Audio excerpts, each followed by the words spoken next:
Today I'm going to be showing two Sig Sauer P290s. The one on the left has the brand new 8-round extended length magazine. The one on the right has the standard 6-round magazine. P290 was introduced for 2011 as Sig's newest subcompact 9mm pistol. Kimber and Ruger also introduced subcompact 9mm pistols. Kimber introduced the Solo, Ruger the LC9. The Sig is probably the most readily available in terms of overall production, and they're doing a very good job of keeping up with the demand. Kimber's quite backed up with the Solo, and the LC9 is definitely not as bad as the Solo, but from what we've seen, the P290 is much more readily available, and they're shipping quite quickly. The P290 is a very well designed gun. It's very compact, and the grips have a very good texture. One complaint about the P290 has been pretty much since day one that the grip is too short. My pinky finger hangs totally off, and my fourth finger really sits about with somewhat like 2/3 coverage of the grip. So somebody with a large hand really would have difficulty maintaining a proper grip on the gun. It's perfect for concealed carry because of its height, but when you're route practice shooting or range shooting, you typically are going to want something a little bit better, and the 8-round magazine really fills that gap and does a great job of extending the length of the pistol.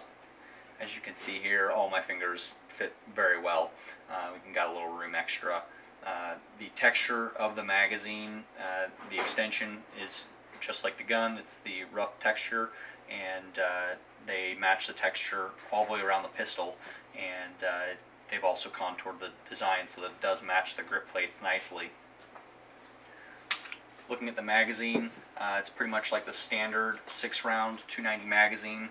They've just extended the height, and they've added the pinky extension with the texturing. It fits perfectly, and for those with larger hands or those who just really want something more, whether it's capacity or grip, this really does a great job, and we think that they're going to be absolute hotcakes. They'll sell fast, and they'll really add to the demand for the gun because there are so many people that have been holding back, waiting to see what this magazine is going to look like. In overall height, the magazine adds approximately 1 inch in the front of the gun. If we measure here, we're at about 1 inch, and at the rear, we're at about 3/4 of an inch.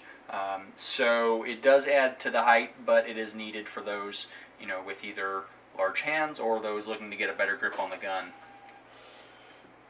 Sig just started shipping these magazines. We received the first shipment today, and we hopefully will be able to get more pretty quickly because it looks like they'll sell very, very fast.